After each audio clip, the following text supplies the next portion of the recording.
I'm Samuel Goodwin, and I want to talk to you about why people quit skateboarding. So, first thing that gets people off skateboarding is the fact that it is scary.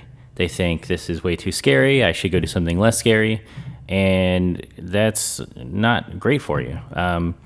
Like, the truth of the matter is, this is scary, and you have to get used to that. Like, this is scary, and this is scary, and this is also scary. You're recording. But you have to learn to work up control over your body So and you say, give them a countdown. yes, I'm afraid of what's going on, but also I'm going to continue to do what I want to do and not let fear control what you decide to do on a daily basis. And it feels so badass when you do. Okay, you ready? Recording? Yep.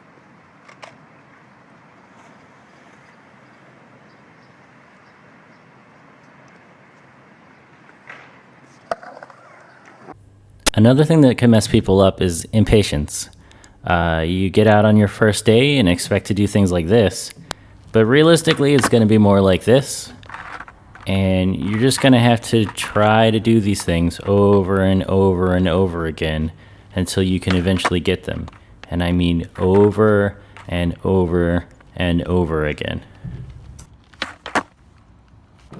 Most people don't get this stuff just on their first try, and that's part of the fun, is learning how to do it.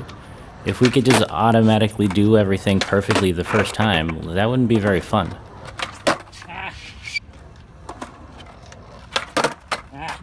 It can be easy to look on TV or YouTube or go out to your local skate park and see people doing a ton of amazing things and let that intimidate you and think, I have no business being here, these people are all amazing, I'm just going to be in the way trying to do my very basic things.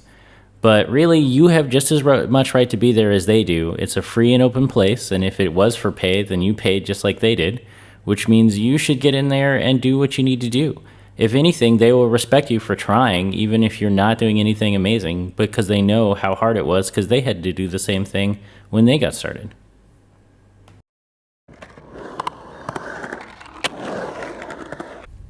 If you're comparing yourselves to other people who have been doing this since they were 12, you're always going to be bad because they have way more experience than you. You just really need to compare yourself to who you were yesterday, somebody who could not do any of the things that you're doing today. And be happy with that, because that's cool. Unfortunately, not everyone has great places like this to skate nearby them, and there's a couple things we can do to try to get around that. First, just go look more thoroughly in your area. It could be that there are actually great places to skate and you just don't know. A lot of people don't know about the places that I skate here in Amsterdam, and they're fairly in plain sight. Barring that, just go find yourself some relatively smooth, relatively flat place where you can begin to learn and try things and do things. And you can get quite a bit just out of that. Like, part of the fun is figuring out what you can do with the things that you're given.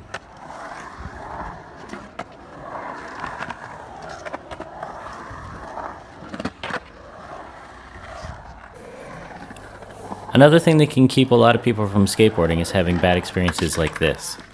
This will happen, you will fall, but it'll just be that much more awesome when you succeed in doing the thing despite this. You can make this easier on yourself if you can find some friends to suffer along with.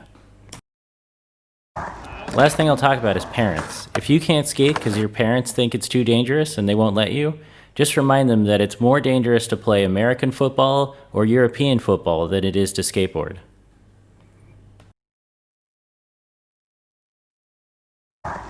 So go get yourself a board and go skate again, because you're going to miss it and you're going to wish that you did this later.